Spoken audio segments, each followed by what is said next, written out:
सुबोध सावजी यांचं विधान ऐकलं आणि त्यात ते अतिशय एक विक्षिप्त विधान या व्यक्तीने केलं. पण त्याआधी मला यांच्या आधीची विधानं थोडी मांडायची, कारण त्याच्यावरनं यांची मेंटल स्टेट काय आहे ते लोकांना कळेल.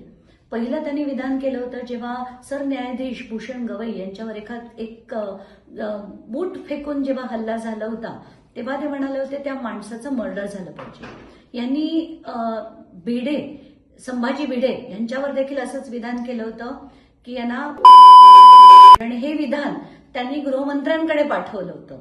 नंतर त्यांनी एक तिसरं विधान केलं होतं 2024च्या निवडणुकीमध्ये जर ईव्हीएमचा घोळ झाला तर, असं जर झालं ईव्हीएमचा घोळ जर झाला तर मी निवडणूक आयुक्त,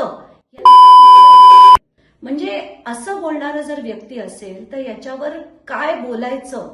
माध्यमांनी कृपया याला आता कव्हर करणं बंद करा. कारण आज जे ते म्हणालेत आणि अगदी बोंधू खरात बद्दल सुद्धा ते म्हणाले होते की मी त्याच्यात सहभागी व्हायला तयार आहे. तर याच्यावरनं त्यांची मेंटल स्टेबिलिटी काय आहे ते कळतंय.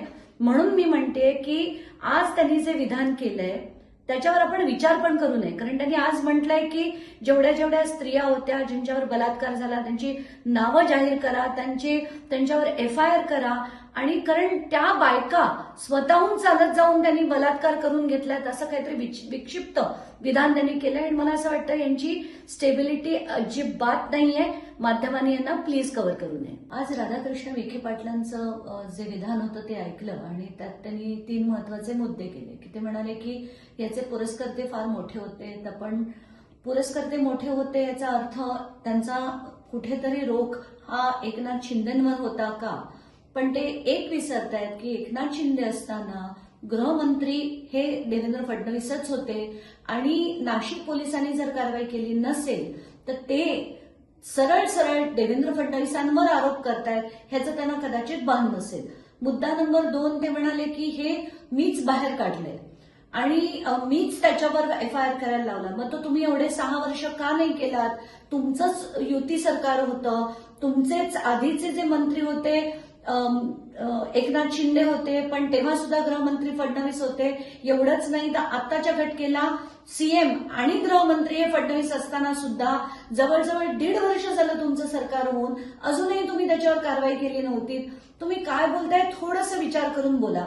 आणि तिसरा महत्वाचा मुद्दा त्यांनी जे मांडलं की राज्यकर्त्यांवर फक्त आरोप करून उपयोग नाही, तर मला असं म्हणायचं राज्यकर्त्यांनीच ही सगळी कारवाई करायची असते. जनतेकडनं अपेक्षा ठेवून उपयोगच नाही. जनतेचे अनेक पीडित महिला पोलीस स्टेशनमध्ये गेल्या होत्या त्यांचं जे विधान होतं ते मांडायला, त्यांच्या कंप्लेंट्स द्यायला, पण त्या घेतल्या गेल्या नाहीत कारण राज्यकर्ते त्यांच्यावर वरदस्त ठेवून बसून होते. म्हणूनच आम्ही म्हणतोय की ते सगळे राजकारणी जेवढी नावं आली आहेत त्याच्यात तुमच्या PAचं सुद्धा नाव आलंय जे मी काल घेतलंय. या सगळ्या गोष्टी इन्व्हेस्टिगेट झाल्या पाहिजे हीच आमची मागणी आहे.